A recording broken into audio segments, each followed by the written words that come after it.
pensando en esto y qué mensaje el Señor quiere, no solo que yo dé, sino que la Iglesia necesita.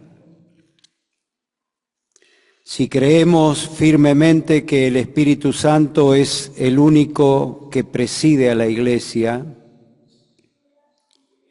y es quien conoce la necesidad de cada uno y de la Iglesia en general, Él va a ser quien disponga la palabra justa y en esto el temor necesario para que realmente podamos ser guiados por el Señor. Vamos a orar antes de abrir la palabra y meditar en ella. Padre que estás en los cielos, te agradecemos este momento de poder venir a tu presencia y a la luz de tu palabra, escuchar tu consejo, tu exhortación, ser edificados. Bendícenos, Señor, danos corazones dóciles y atentos a tu voz. Pedimos tu guía y tu dirección en el nombre del Señor Jesús. Amén. Vamos a leer un pasaje en el libro de Eclesiastés, el capítulo 9. Realmente me preocupa, me primó en el pensamiento la idea de algo que tenga actualidad. Y meditando en esto, vamos primero a este pasaje tan llamativo dentro del libro de Eclesiastés, un libro de sabiduría escrito por Salomón, el polemista, el predicador, que analiza la vida debajo del sol. Y entonces, por muchas veces, más de 30 veces, habla de la vida como una vanidad, dice vanidad de vanidades, todo es vanidad. Y en el verso de este capítulo 9, 13, en el verso 13, hay algo que llama la atención porque dice, también vi esta sabiduría debajo del sol. Esta expresión es la que señala la idea del libro.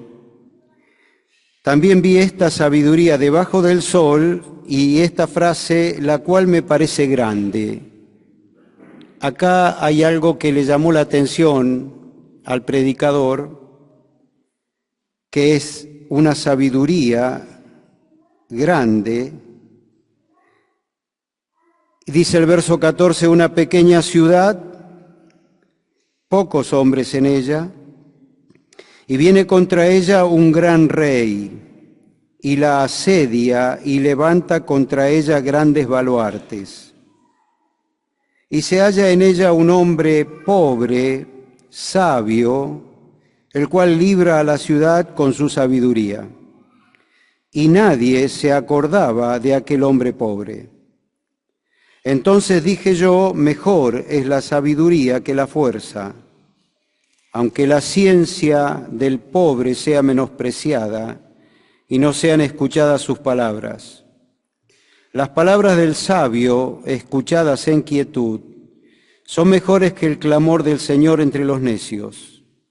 Mejor es la sabiduría que las armas de guerra. Pero un pecador destruye mucho bien. Mejor es la sabiduría que las armas de guerra, mejor es la sabiduría que la fuerza. Y entonces, me fijé si por las dudas estaban pasando las citas.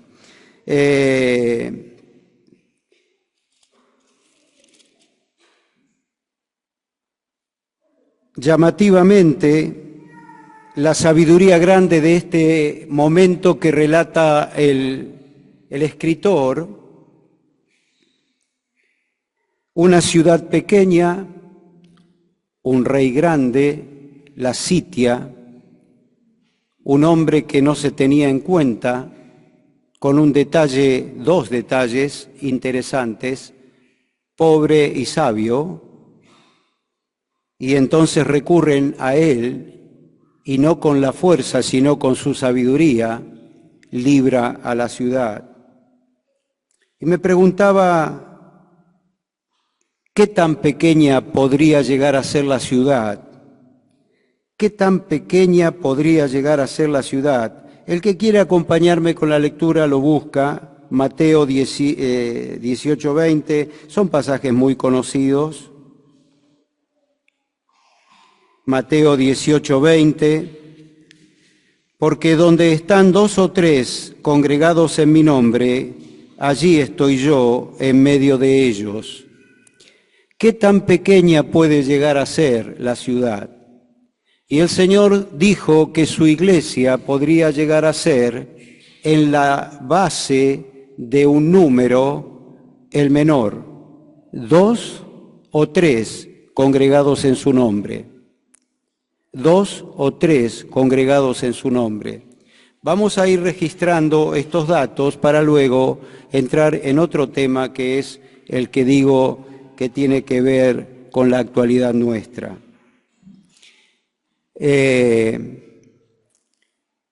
Nos gusta el número, nos hace bien cuando somos muchos, en la multitud hay fuerza.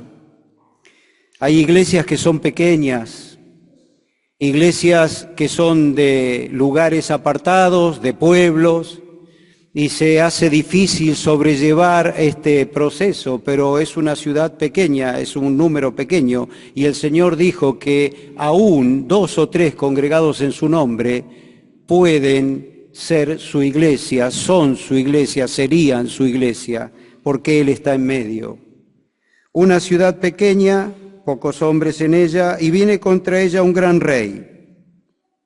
Y entonces, ¿qué tan grande puede ser este rey? Efesios capítulo 6. Efesios capítulo 6. Ya todos conocemos estos pasajes. Efesios capítulo 6. Podríamos luego agregar algunas otras escrituras, pero puntualmente para desarrollar este pensamiento, dice el verso 12, porque no tenemos lucha contra sangre y carne, sino contra principados, contra potestades, contra los gobernadores de las tinieblas de este siglo, contra huestes espirituales de maldad en las regiones celestes. ¿Qué tan grande es este enemigo? Este enemigo es muy grande. La iglesia del Señor está siendo sitiada, rodeada y atacada por un enemigo que no da tregua, que está permanentemente atento a cómo sitiarla y cómo atacarla. Y sus armas son comunes porque no ignoramos sus maquinaciones, dice el apóstol, y de repente no nos damos cuenta de estas maquinaciones, pero siempre están y son las mismas. Y entonces los baluartes que logra para sitiar la ciudad son los mismos. Los deseos de los ojos, los deseos de la carne, la vanagloria de la vida. Allí apunta, allí siempre está. Eso es permanente, mucho más en la juventud, siempre, en todas las edades de los creyentes. Una ciudad pequeña, un gran rey, mucho poder. A veces lo subestimamos. Levanta grandes baluartes, pero se halla en ella un hombre pobre. El primer detalle de este hombre es que es pobre. ¿Qué tan pobre? ¿Qué tan pobre? Bueno, vamos a Lucas. Lucas, capítulo 1. No, capítulo 2, perdón. De este vamos a leer Lucas 2:16. Vinieron pues apresuradamente y hallaron a María y a José y al niño acostado en un pesebre. ¿Qué tan pobre? Se hizo pobre siendo rico, dice la palabra, pero a una absoluta pobreza. ¿Dónde nació? En un pesebre. El verso 24 para ofrecer los padres conforme a lo que se dice en la ley del Señor, un par de tórtolas o 2 palominos. Sus padres eran pobres también, muy pobres. Los sacrificios eran de animales y el pobre ofrecía 2 tórtolas o 2 palominos, no tenían para más. Esta era la pobreza de este hombre, el hombre pobre. 9:58 de Lucas dice: las zorras tienen guaridas, las aves de los cielos nidos, el Hijo del Hombre no tiene dónde reclinar su cabeza. Y 1 Corintios 1, este pasaje también conocido por todos, verso 24. 1 Corintios 1, 24. Mas para los llamados, así judíos como griegos, Cristo, poder de Dios y sabiduría de Dios. Verso 30, mas por Él estáis vosotros en Cristo Jesús, el cual nos ha sido hecho por Dios sabiduría, justificación, santificación y redención, para que, como está escrito, el que se gloría, gloríese en el Señor. ¿Qué tan sabio era este hombre? ¿Qué tan pobre? Muy pobre. ¿Qué tan sabio? El supremo en sabiduría. Ahora la pregunta sería: ¿era pobre porque era sabio? ¿O era sabio porque era pobre? Y no es lo mismo. De repente, porque era sabio era pobre. No porque era pobre era sabio. Y entonces vamos ahora a un pasaje también, creo, muy conocido, en el libro de Apocalipsis, el capítulo 3. Apocalipsis, capítulo 3.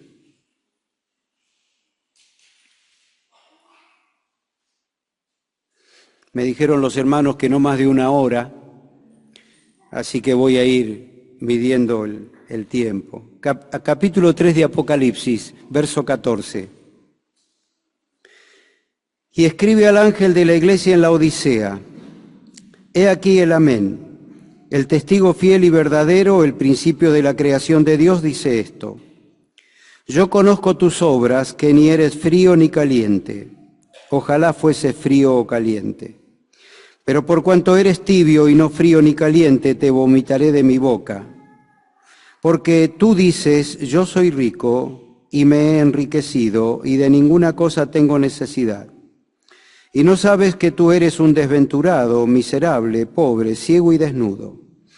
Por tanto, yo te aconsejo que de mí compres oro refinado en fuego para que seas rico, y vestiduras blancas para vestirte, y que no se descubra la vergüenza de tu desnudez, y unge tus ojos con colirio para que veas. Yo reprendo y castigo a todos los que amo. Sé pues celoso y arrepiéntete. He aquí yo estoy a la puerta y llamo. Si alguno oye mi voz y abre la puerta, entraré a él y cenaré con él y él conmigo. Al que venciere le daré que se siente conmigo en mi trono, así como yo he vencido y me he sentado con mi Padre en su trono. El que tiene oído, oiga lo que el Espíritu dice a las iglesias. Dejemos marcado este pasaje y vayamos a Colosenses capítulo 2. Colosenses capítulo 2.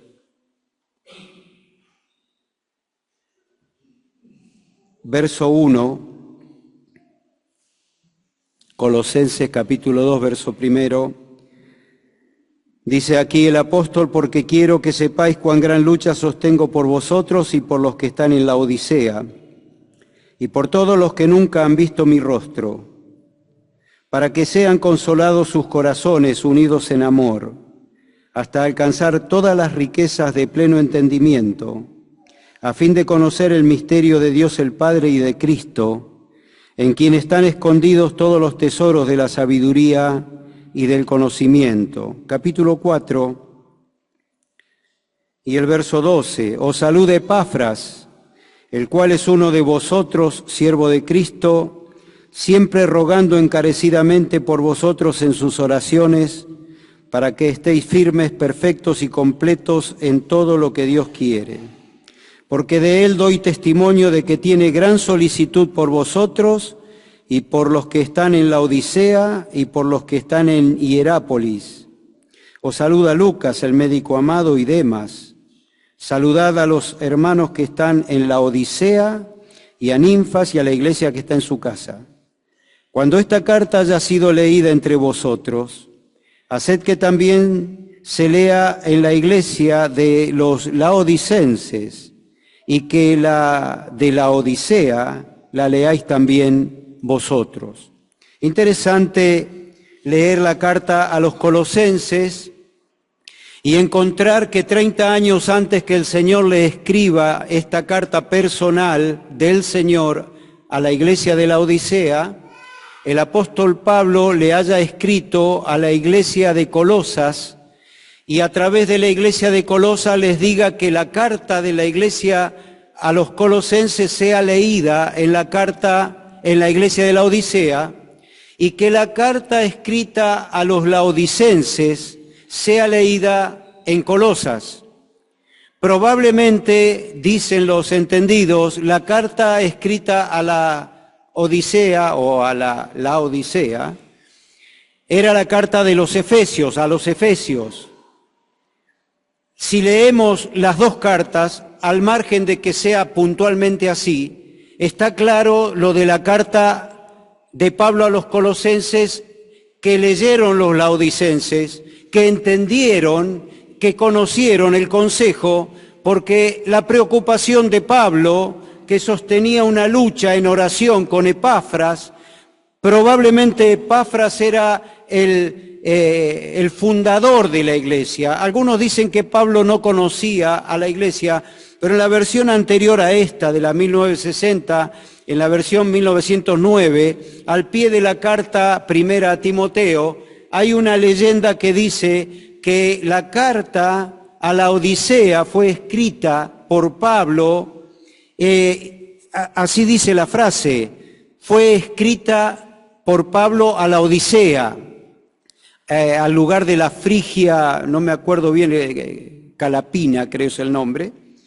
Y entonces, al margen de que Pablo haya conocido o no, por eso dice los que nunca han visto mi rostro, al margen de esto, es un detalle menor, sí está claro que la Odisea recibió el mismo mensaje que la carta a los colosenses. Quiero que sepáis cuán gran lucha sostengo por vosotros los que estáis en la Odisea, por los que nunca han visto mi rostro, para que sean consolados vuestros corazones, unidos en amor hasta alcanzar todas las riquezas de pleno entendimiento, a fin de conocer el misterio de Dios el Padre y de Cristo, en quien están escondidos todos los tesoros de la sabiduría y del conocimiento. La preocupación de Pablo es que el peso de la iglesia de la Odisea era su riqueza y que su riqueza podría llegar a ser un problema en su vida espiritual. Y entonces les advierte de qué problema podrían llegar a tener. 30 años más o menos más tarde el Señor, a través de Juan, les escribe a las iglesias de ese lugar. Es llamativo que el Señor, a través de Juan, en el Apocalipsis capítulo 2 y 3 hay 7 cartas a las 7 iglesias de Asia Menor, y estas iglesias sean de ese lugar, de esa región donde el apóstol Pablo fue en sus misiones a predicar y fundar iglesias. Éfeso, Esmirna, Pérgamo, Tiatira, Sardis, Filadelfia, Laodicea, eran iglesias que estaban en una zona muy chiquita. Decimos Cinco Saltos, Centenario, Cipolletti, Fernández Oro, Neuquén. Era una zona, el valle del río Lico, donde estaba Colosas. Eran ciudades importantes de tránsito, históricas, ya de muchos años. Y entonces allí se desatan ciertas cuestiones que están muy detalladas en la carta a los colosenses especialmente, donde el apóstol escribe, donde había problemas de falsas doctrinas, y establece el apóstol Pablo, el Espíritu Santo, les enseña quién es Cristo en realidad, Cristo el Supremo, y está en la carta a los Efesios y está en la carta a los Colosenses. Y estos hermanos de la Odisea conocían estas cosas, pero tenían una enseñanza que al descuidarla, al no procesarla espiritualmente, al no asentarse en su conciencia esta enseñanza, el diablo, el enemigo, el que sitió la ciudad, el que con baluartes atacó, descuidaron algo fundamental. Y entonces encontramos en la Odisea la última carta de esta lista, que históricamente representa la última iglesia de la hora de nuestra era cristiana. El libro de Apocalipsis es un libro profético. Empieza capítulo 1 con la visión de Juan del Señor en la gloria. El capítulo 2, el desarrollo histórico a través de las cartas de la iglesia del Señor. El capítulo 2 y 3, el 4 dice hay una puerta abierta en el cielo, es la iglesia que se va, y hasta el capítulo 19 del libro de Apocalipsis la iglesia no se menciona más, la iglesia está en el cielo, hasta que llegan las bodas del Cordero, en el medio los juicios de Dios, los 7 años de tribulación, 3 años y medio, y gran tribulación, los últimos 3 años y medio. Estas cartas son profecías del Señor. Esta carta a la Odisea es la última forma, el último estado espiritual de la Iglesia de Cristo sobre la faz de la tierra previo a la venida del Señor. Esta es la actualidad del mensaje de la carta, no el mío, sino del mensaje del Señor a su Iglesia. En términos generales, lo traemos a nosotros, lo traemos a la Iglesia del Señor hoy, lo traemos a cada una de nuestras vidas para sacar una enseñanza fundamental, porque este tema es de actualidad suprema, de actualidad vigente, de actualidad real, porque cada uno de nosotros nos tenemos que medir frente a estas palabras del Señor. No hay aprobación en esta carta. La iglesia descuidó, las riquezas lo traicionaron y se encontró con un problema serio, que puede ser que algún creyente se encuentre con este problema, nos encontremos con alguno de este tipo de problema y no nos demos cuenta. Y esto es un problema serio, esto es un problema grave, tener un problema espiritual y no darse cuenta. El profeta de antaño decía que le subieron canas y no se dio cuenta. Nadie que le suban canas no se da cuenta si se mira al espejo. Cuando se mira al espejo se va a dar cuenta que tiene canas. A veces nos puede pasar a nosotros que tenemos canas espirituales y no nos damos cuenta porque no nos miramos al espejo. Y cuando nos miramos al espejo y el espejo nos demuestra las canas, lo menos que podemos hacer es teñirlas. Tendríamos que verlas nada más. Y entonces el Señor le escribe sus palabras con su visión. Yo conozco tus obras, como a todas las iglesias. Yo conozco adentro. Yo veo el pensamiento. Yo conozco la intención. Yo conozco tus obras. Y esta iglesia tenía un problema con las riquezas. Y el Señor le dice algo y ella dice otra cosa. Ella dice y el Señor dice. Ella dice que es rica y el Señor dice que es pobre. Ella dice que se ha enriquecido y que no necesita de nada, que es independiente, y el Señor le dice que tiene un problema con esa riqueza que es realmente absoluta pobreza, que es desventurada, miserable, pobre, ciega, desnuda. Y entonces viene el consejo. Hermanos, este tema es para meditarlo seriamente, profundamente, a nivel de la iglesia y a nivel de cada uno de nosotros en forma personal. ¿Por qué? Porque nuestro estado espiritual puede llegar a resultarnos confortables. Estamos bien, nos sentimos bien. Creemos que estamos bien con el Señor, creemos que estamos bien con los hermanos, tenemos un estado espiritual satisfactorio sin ir al meollo del asunto de nuestra pregunta frente al espejo de nuestra vida espiritual, si realmente es como el Señor quiere. Y este es el problema de esta iglesia. Yo conozco tus obras, que ni eres frío ni caliente. Primer problema. El Señor no lo soporta.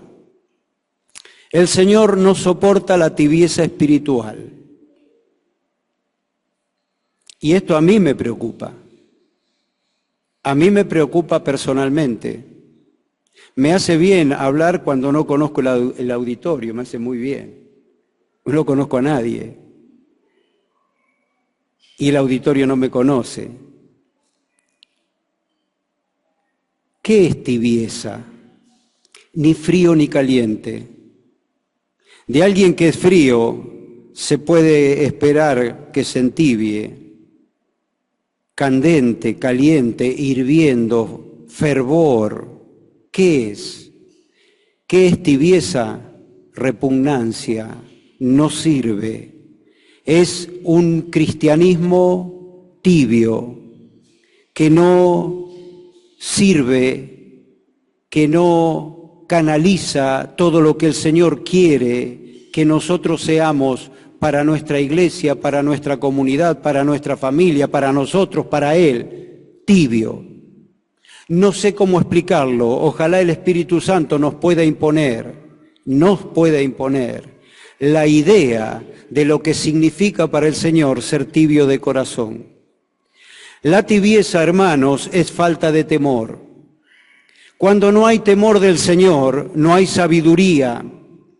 Cuando no hay sabiduría, no hay crecimiento espiritual, no hay discernimiento espiritual, no hay visión, no hay santidad, no hay nada, porque no hay temor. Este es el primero de los males y sería el primero de los remedios.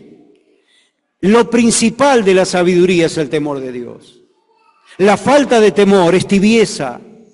Y la tibieza repugna al Señor, no le sirve.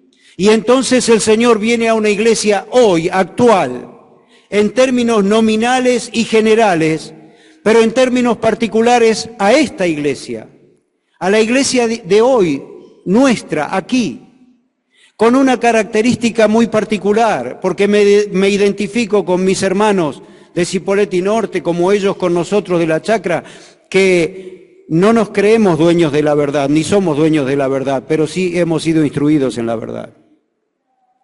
Sí, por la gracia del Señor conocemos la palabra. Sí tenemos el consejo de los viejos que se pelaron las pestañas estudiando y encontrando en las Escrituras la verdadera y profunda enseñanza de lo que llamamos la sencillez, la simplicidad que es en Cristo, y conocemos la palabra. Y al conocer la palabra, hermanos, tenemos la bendición de poder realmente analizar nuestra vida a la luz de lo que el Señor quiere y de lo que al Señor le agrada. La tibieza es un problema en nuestra vida espiritual y cada uno sabrá qué tanto temor puede haber en su vida que pueda eliminar esta tibieza espiritual y se convierta, se transmita en un cambio de carácter y en un cambio de actitud para la obra del Señor. Eres tibio, ni frío ni caliente, te vomitaré de mi boca. Y aquí viene, tú dices, yo soy rico, me he enriquecido, de ninguna cosa tengo necesidad. Y no sabes que tú eres un desventurado, miserable, pobre, ciego y desnudo. Por tanto, yo te aconsejo que de mí compres oro refinado en fuego para que seas rico, vestiduras blancas para vestirte, que no se descubra la vergüenza de tu desnudez, unge tus ojos con colirio para que veas. Yo reprendo y castigo a todos los que amo, sé pues celoso y arrepiéntete. Este texto es de una misericordia incomparable. El Señor viene a una iglesia que lo olvidó, que lo dejó afuera. Es como aquella ciudad que al rico, que al pobre sabio no lo tenía en cuenta. Es como aquella ciudad que se acordó cuando estaba sitiada y estaba a punto de ser destruida. Es igual. Y estas palabras son palabras de verdadera ternura y gracia de parte del Señor. Yo reprendo y castigo a todos los que amo. Sé pues celoso y arrepiéntete. No la descarta, no la desprecia por su tibieza. Le dice el camino de retorno. ¿Y cuál es el camino de retorno? Que se dé cuenta, primero, lo que dice el Señor y lo tenga en cuenta. Y segundo, lo que ella dice de sí misma y lo tenga en cuenta. Y tome nota que no es rica. Y tome nota que no es independiente, que no necesita de nada ni de nadie. ¿Por qué? Porque hay un estado espiritual adentro de desventuranza, desventurado, el que tiene una carga que no puede soportar. Miserable, miserable. Sabemos lo que es miserable, ¿no?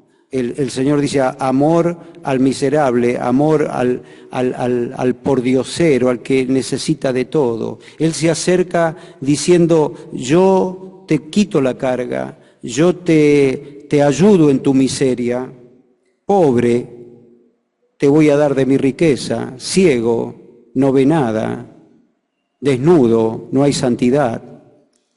Y entonces dice, yo te aconsejo que de mí compres oro, deidad, que de mí compres vestiduras blancas para que no se descubra la vergüenza de tu desnudez y unge tus ojos con colirio. Santidad, vestiduras blancas. Y los ojos con colirio, no hay discernimiento espiritual, no hay visión. Y entonces aquí tenemos tibieza, falta de temor, falta de discernimiento espiritual en todas mis decisiones, falta de santidad, falta del Señor, oro puro, me falta en la vida oro puro. Y como aquel hombre que había sido olvidado, este hombre está fuera. Hay canción, hay himnos, hay ofrendas, hay reuniones, pero si todo esto está envuelto en tibiezas, no hay nada. Hay desventuranza, miseria, pobreza, desnudez, ceguera. Entonces el Señor se para a la puerta. En realidad el texto aquí es que el Señor está a la puerta de la iglesia, pero yo lo quiero tomar hoy para que nos presentemos cada uno delante del Señor nosotros y entendamos este mensaje y nos preguntemos cómo está mi temor del Señor en mi vida, cómo está mi santidad en mi vida, qué cosas miro, qué cosas veo, qué cosas oigo, qué cosas practico, qué cosas hablo, qué cosas escucho, cómo está tu santidad y mi santidad. ¿Cómo está tu discernimiento espiritual, tu crecimiento espiritual? ¿Has crecido, hemos crecido en la gracia y el conocimiento del Señor? Si no hay conocimiento, no hay temor.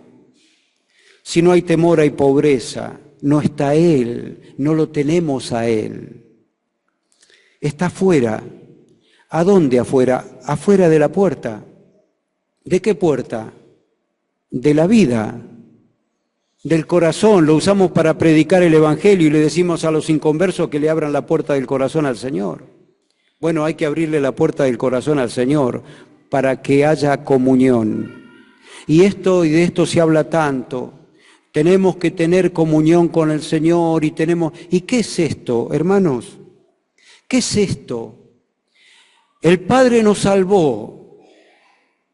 Dios en su propósito eterno nos amó y nos salvó en Cristo.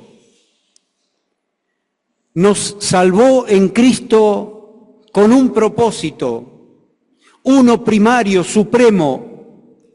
Y no nos podemos y no nos tenemos que olvidar de esto como un llamado para que encontremos el camino de retorno si hay falta de estas cosas en nuestra vida.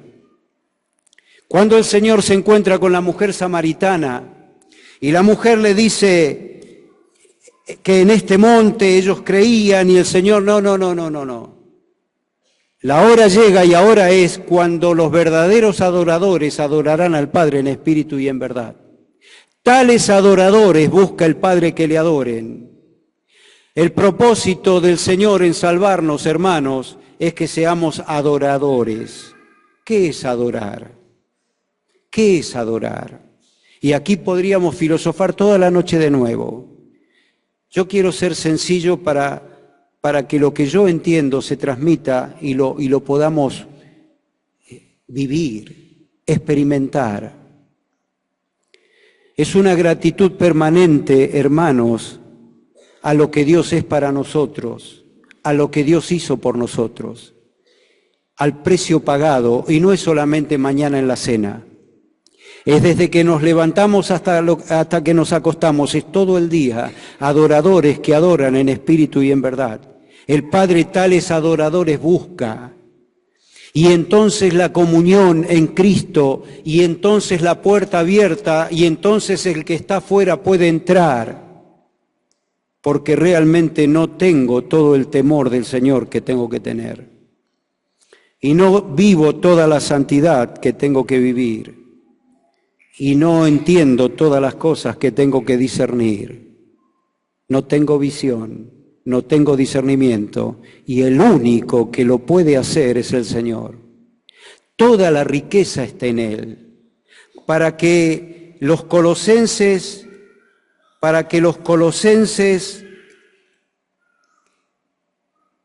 alcancen todas las riquezas de pleno entendimiento, a fin de conocer el misterio de Dios el Padre y de Cristo. Si yo conociese el misterio de Dios el Padre y de Cristo, sería el hombre más rico de la tierra. Porque en la sabiduría está la riqueza, todas las riquezas.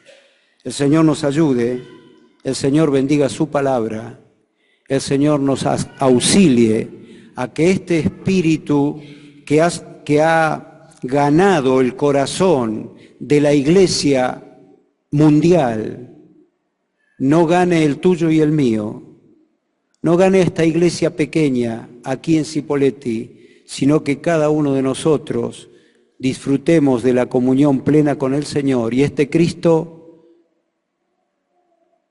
crucificado fuera del real, despreciado por su pueblo, desechado, lacerado por la espada romana, ahora despreciado por su propia iglesia, no sea despreciado ni dejado fuera de nuestra vida. El Señor nos libre de esto y nos ayude a entender su palabra para vivirla. El Señor bendiga su palabra.